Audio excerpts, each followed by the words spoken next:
Hello, my name is Katie Butler, and today I'm here to talk to you about Yayoi Kusama's 1965 installation, Infinity Mirror Room, Phalli's Field.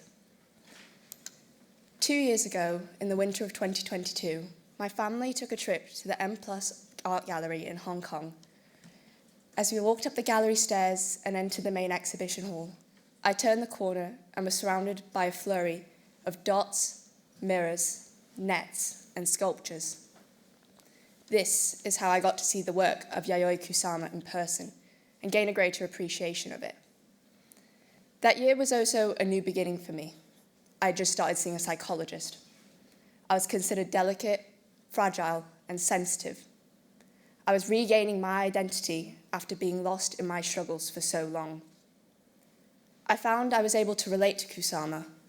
When I entered that gallery, I thought she was just another famous Japanese person that my mother wanted to go see in order to instill a greater sense of pride about my heritage. Yet, as I read every note on the gallery walls, I realized that Kusama was more than just this. She was someone open about her mental health in a country where it's considered a personal weakness, where 1 in 4 people aged 18 to 22 have contemplated suicide, and over 70% of those have never received help about it. Before I continue, I want to talk a bit more about Kusama's life, as I think it allows for a greater understanding of her work. Kusama was born on March 22nd, 1929, in Nagano, Japan, to a wealthy middle-class family. Kusama is the figure in the middle in between her two parents. Growing up, she suffered both physical and mental abuse from her mother. In fact, she suffered many traumatic experiences related to her family life, such as being forced to spy on her father by her mother. As a consequence, the young Kusama witnessed her father's affairs, a mental scar that left her with a phobia of sex. It's hard to summarize the life of Kusama in such little time. It's truly been extraordinary. She's lived through the Second World War in Japan. In fact, she hand-sewed military parachutes for 12 hours a day, like many other Japanese children at the time. At the age of 28, she moved to New York after being encouraged by fellow artist Georgia O'Keeffe, becoming involved in the anti-war movements of the 60s and 70s. Following advice from a psychiatrist in 1975, she moved back to Japan to find a nation that had transformed into somewhere almost unrecognizable. Kusama's always been open about the hallucinations, anxiety, and depression she experiences. She's talked about times where her vision has been completely clouded by polka dots as a child.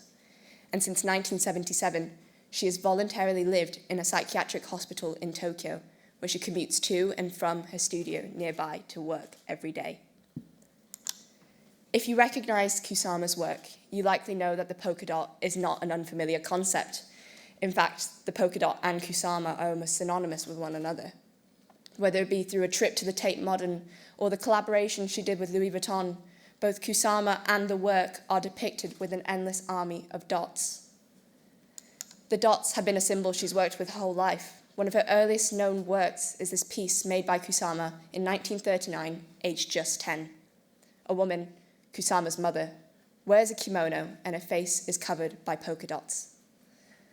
The dots link to this idea of infinity. She aims to represent the infinite, everything yet nothing all at once, as it allows her to self-obliterate into the work.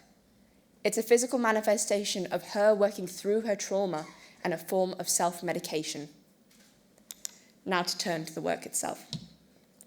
The installation is roughly 5 square meters.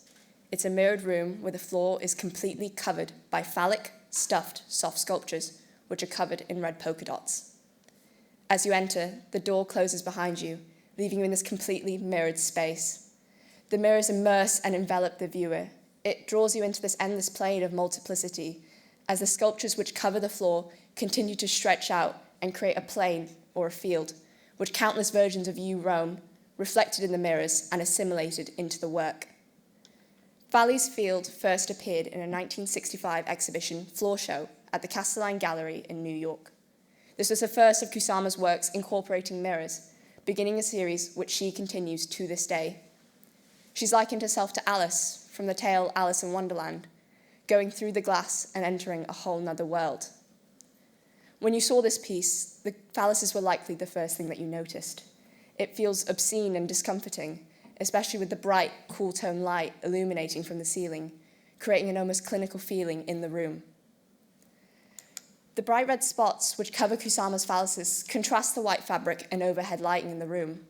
This creates this conflicting experience as your eye is drawn to them, yet simultaneously, the sheer volume and varying sizes on each protrusion creates a sense of movement and disorients you. The soft sculptures were in part Kusama's attempts to confront her phobia of sex, which stemmed from witnessing her father's affairs in childhood. They really became part of her major works in 1961, when she began her Accumulation series. She used the skills that she learned from sewing parachutes in the Second World War to hand sew each soft sculpture, which was then used to cover everyday objects. Yet these versions mostly lacked the iconic polka dots that we see in Phalli's field. Kusama desacralizes the male genitalia, applying a humorous and obscene take on the revered male form. Artists within the Western tradition have often considered the male body to be the peak of perfection and human virtue, whilst creating their idealized version of women, often through a voyeuristic lens, where women's bodies are both objects of desire yet must remain chaste. Thus, the phalluses can be seen as a form of commentary on the sexualization of women within society. The portrayal of women has often depicted them as the softer, weaker sex. Their figure is emphasized by delicate curves, akin to the curved shapes that we see in the soft sculptures. Kusama was also an innovator, inspiring many of her male contemporaries, such as Andy Warhol, yet never fully receiving credit for it. In 1963, Kusama presented a piece, Aggregation 1000 Boat Show, in the Gertrude Stein Gallery. A 10-meter boat, covered in hundreds of Kusama's phalluses, occupied a room where the walls had 999 photos of the same boat on it. Warhol complimented the piece, and especially the use of the wallpaper, and in 1966, he presented his cow wallpaper piece. In many ways, by trivializing the male form, Kusama is commenting on the male domination of the art world, something which she experienced firsthand. When describing herself, Kusama's used the phrase obsessional artist. Like most of her works, the specific symbol used here becomes another obsession of Kusama and continues to be used throughout her work. For example, here, here, or here. Personally, they remind me of sea anemones or villi, the lining within your intestines. They look as though they should all be moving, wriggling with life individually. I think this is amplified by the unique curving shapes and direction each protrusion takes that seems to be almost reaching outwards towards you. Following her propulsion to stardom, Kusama's infinity mirror rooms have continued to evolve and change with time. They are now some of her most popular works, drawing lines of people to queue. They continue to be this immersive experience as she plays with light and dark. The dots, which are so indicative of her work, have now expanded into a universe resembling shimmering stars in a cosmos. Her work's explosion into infinity, whether it be through phallic protrusions, painted polka dots, or twinkling lights, allows Kusama to remove herself into the work and invites the viewer to do so too. To join in amongst the countless others, become part of that infinity, and see the world through her eyes. Kusama said, "My art originates from hallucinations only I can see. I translate the hallucinations and obsessional images that plague me into sculptures and paintings."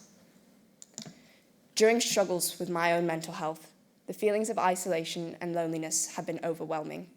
Yet, the thing that brought me strength was knowing that I wasn't alone in what I was facing. Negative stereotypes against mental health plague our society today. Many people fear and cast judgment upon those that they perceive as different. This prevents people from speaking up about their experiences and closes important avenues of discussion. The way Kusama communicates, using one of the most powerful languages of art, to connect with others and turn the experiences which have been so negative or frightening to her into something vibrant and eye-catching, so that people can see the world through her eyes, is something which I find beautiful. To finish my talk today, I wanted to leave you with another quote. "Accumulation is how the stars and earth don't exist alone. Just like Kusama's accumulations or dots, we are united and present here all together today, another dot in the ever-expanding universe. Thank you.